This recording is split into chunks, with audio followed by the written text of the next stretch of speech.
épisode numéro 277 du Digital pour tous. Nous allons parler de cybersécurité, de cybercriminalité. Avez-vous entendu parler du phishing, des ransomware, des intrusions numériques, des piratages de données, des attaques brutales et autres actes de cybercriminalité qui deviennent légion et nécessitent des moyens humains et financiers colossaux dans les entreprises pour faire face et éviter le pire? Cybersécurité, c'est peut-être l'un des principaux enjeux de l'ère digitale. On en parle dans cet épisode numéro 277.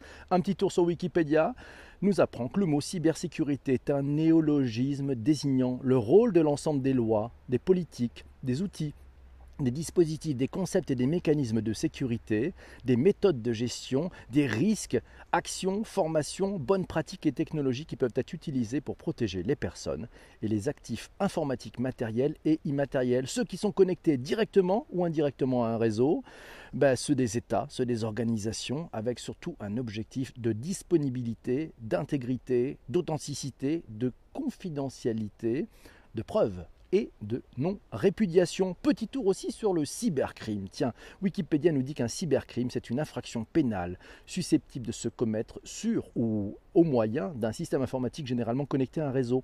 Il s'agit d'une nouvelle forme de criminalité et de délinquance qui se caractérise des formes traditionnelles en ce qu'elles se situent dans un espace virtuel, le cyberespace. Cybercrime, selon Wikipédia, on apprend aussi que la sécurité des systèmes d'information, vous savez les SSI, ou plus simplement la sécurité informatique est l'ensemble des moyens techniques, organisationnels, juridiques et humains nécessaires à la mise en place des moyens visant à empêcher l'utilisation non autorisée, le mauvais usage, la modification ou le détournement du système d'information. Assurer la sécurité du système d'information, c'est une activité du management du système d'information.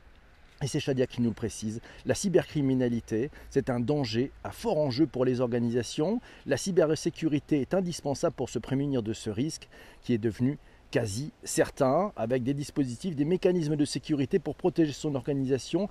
Et il y a besoin d'outils, de bonnes pratiques et de sensibilisation. Merci Shadia pour cette information. Et c'est Damien qui nous dit: à une époque, je croyais que la cybersécurité, c'était la sécurité par des outils cybernétiques à la science-fiction. Bonjour à Tristan qui vient de nous rejoindre. Merci. Voilà, et les personnes âgées et les enfants sont les moins préparés à identifier les risques, nous signale Jean-Denis. Et il faudra peut-être mettre, comme le signale Damien, un bouclier en électricité. On ne sait pas.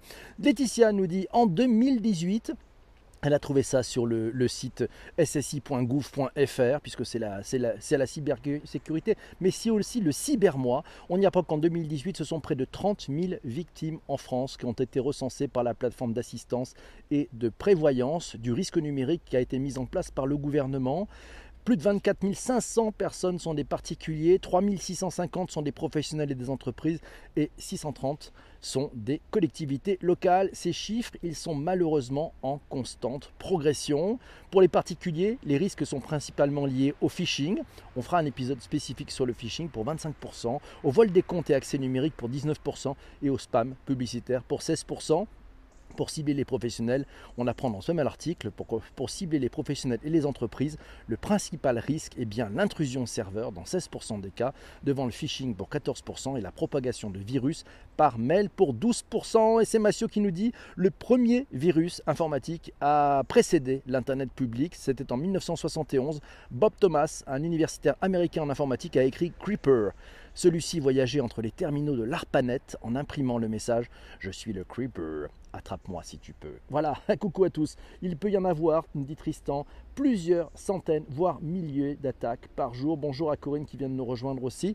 On apprend aussi que le contexte géographique et industriel, l'interconnexion des réseaux, du système d'information comme l'arrivée du cloud dans les entreprises induit une augmentation de la cybercriminalité. La sécurité, c'est un enjeu national, européen et international. Et notre ami Massio qui nous signale 5 chiffres à connaître. Voilà, vous avez le lien dans les notes d'épisode. On y apprend notamment que 81% des entreprises françaises sont attaquées, consacrent 5 à 10% du budget de l'entreprise. C'est à peu près 800 000 €, c'est le coût moyen d'une violation de sécurité. Et puis ça met à peu près 9 semaines pour réparer les dégâts. 35% des incidents de sécurité sont liés à des collaborateurs. Ah, intéressant, on verra dans les méthodes aussi pour se prémunir. prévenir de ce type d'attaque et de cybercriminalité. Massio nous apprend que les types de hackers, ouais, on a plusieurs types de hackers. Alors pour moi le mot hacker c'était plutôt positif, hein, c'était pas pirate, hein. Mais bon les hackers, alors on a les activistes, HACK, activistes, alors c'est plutôt l'idéologie sociale, la politique, la religion. On a les script kidders, ils sont peu expérimentés, ils sont susceptibles de détruire un système par maladresse. Et puis on apprend aussi que forcément les cybercriminaux peuvent être aussi des États financés, ouais, ils peuvent être étatiques ces hackers et financés par des États pour sabotage ou espionnage. Sinon on a le black hat, c'est les pros du hacking, et puis on a le white hat, c'est ceux qui sont de bonne volonté. Et c'est les différents types de hackers. Merci Patrick pour ces informations. On apprend aussi qu'une cyberattaque se déroule en 4 étapes, nous signale Massio: reconnaissance, intrusion, prise de contrôle, extraction de données. Bref, sabotage. Pour les entreprises, nous signale Demanche, le principal risque vient du manque de sensibilisation. Exact. L'impact d'une cyberattaque, nous signale Massio, peut générer une crise majeure, pouvant remettre en cause la pérennité de l'entreprise, la pérennité même de l'entreprise. C'est très grave. L'impact porte sur 4 points: l'image, la réputation, l'opérationnel, l'arrêt de l'entreprise, la réputation opérationnelle, le chômage technique, le financier, le vol, la perte financière, le réglementaire, le légal, la sanction juridique ou la sanction financière. Qui sont les acteurs de la cybercriminalité? Principalement, et oui, il y a souvent les États avec des actions d'espionnage, de destruction des informations. Les criminels sont motivés plus par le gain financier ou par une idéologie. Les taux d'attaque étatiques, c'est pas facile à dire merci, est de 18% par rapport à 2017. Le vrai problème, nous signale Quentin, c'est en cybersécurité, c'est ce qui se situe entre la chaîne et le clavier. Eh oui, c'est souvent l'homme. La faille de sécurité, nous signale Laurent, elle est entre la chaise et l'ordinateur. Tu ne brancheras pas une clé USB que tu as trouvée dans la rue, par exemple. Tu ne colleras pas le mot de passe sur un post-it collé à l'écran, surtout si tu passes au journal télévisé. Tristan nous dit: l'intelligence, le quotient émotionnel et les soft skills avec un travail collaboratif permettent de maximiser les rapports et réactions lors d'une attaque. Le plus beau des châteaux ne résiste pas à une attaque novatrice. Les outils ont une intelligence plus limitée que des collaborateurs unis et sensibilisés. C'est l'humain qui va réussir à ça. Finalement, ce n'est pas forcément un sujet de techno qui fait ces attaques. Il faut les identifier. C'est déjà un risque à éviter, nous dit Shadia. Et oui, il faut intégrer la sensibilisation dans les processus. C'est vrai que c'est très très important pour avoir plus de réactivité. Merci Shadia. Patrick nous signale 3 baromètres des cyberattaques à connaître en 2019. Vous aurez le lien dans les notes de bas d'épisode.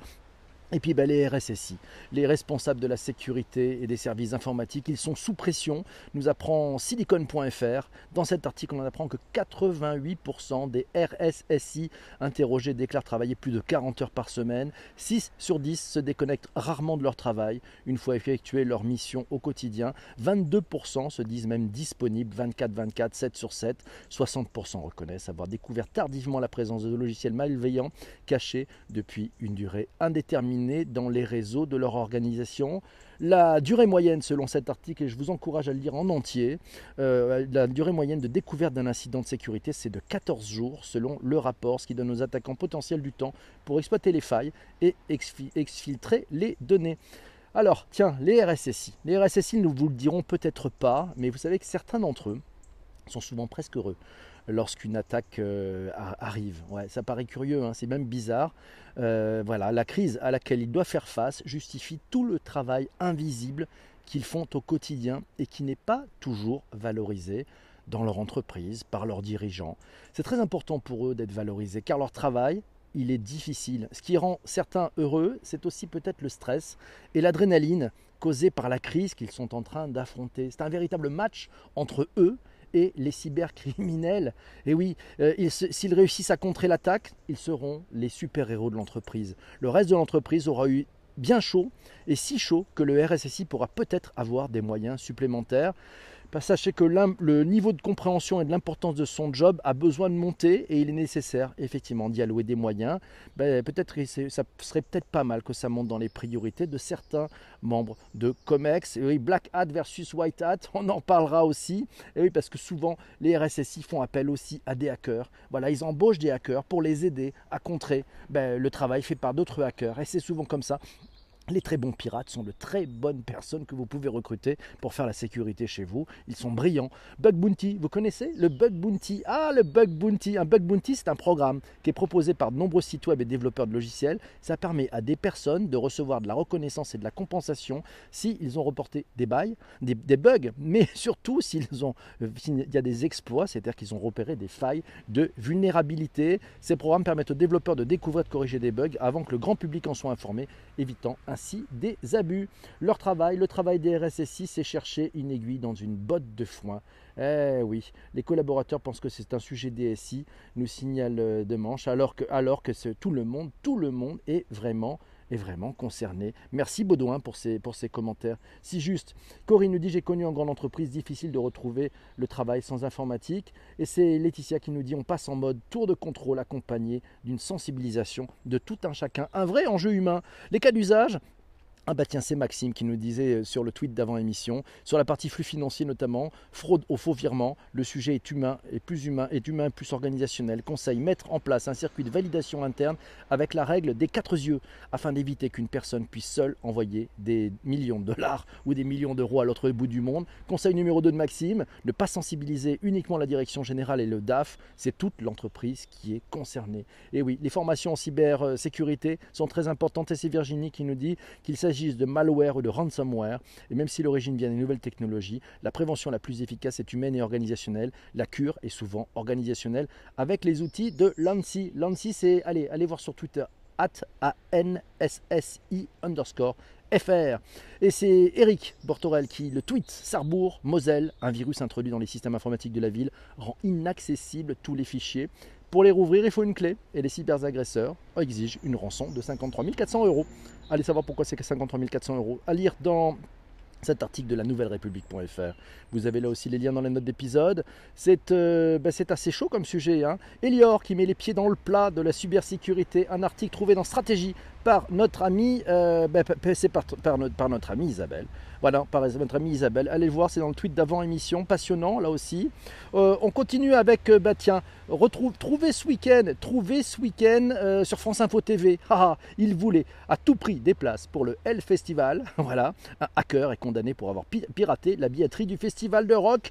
Un informaticien a été condamné à 1 mois de prison avec sursis pour avoir tenté d'obtenir des places au festival Rock Hellfest en hackant la billetterie. L'homme qui travaille dans la cybersécurité, fait partie d'un groupe de hackers, avait programmé dès l'ouverture des billets à la vente le 9 octobre à midi l'envoi de 46 000 connexions qui ont bloqué les serveurs de la billetterie en ligne. Ça s'appelle une attaque par déni de service. Ah là là, les objets connectés subiraient aussi 9 fois plus d'attaques qu'en 2018. Et c'est l'usine digitale qui nous l'apprend dans un article de l'usine digitale. Je vous conseille de lire. Voilà, c'est Kaspersky qui a publié une étude très très intéressante. Et puis Massio qui nous dit, peut-être, et si on parlait un peu de blockchain, il a trouvé un article, c'est sur le-vpn.com, vous irez voir dans les notes de bas d'épisode pour lire tous ces articles, comment la blockchain affecte la cybersécurité. Afin de prévenir les actions frauduleuses et trompeuses, la blockchain a été conçue comme une sauvegarde, rendant les transactions immuables, ce qui signifie qu'elles ne peuvent pas être supprimées.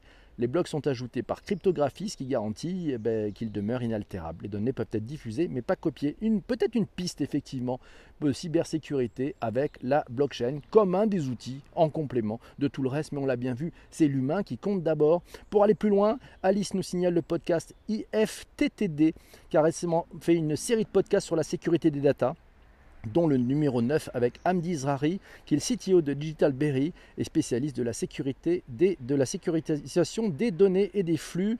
Là aussi, allez le voir, allez écouter. Bon, Alice nous dit que le niveau est parfois élevé, mais on ne peut pas leur retirer qu'ils essayent de vulgariser. Très intéressant, surtout quand on a bien en tête que nos datas sont simultanément des petits bouts de notre identité et notre moyen de paiement de la plupart des services online qu'on utilise.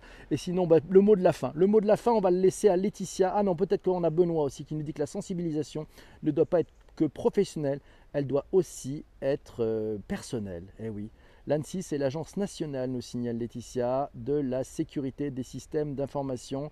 Et malgré ça, nous dit Corinne, l'homme n'est pas infaillible. Ah oui, l'homme n'est pas infaillible, on est paralysé.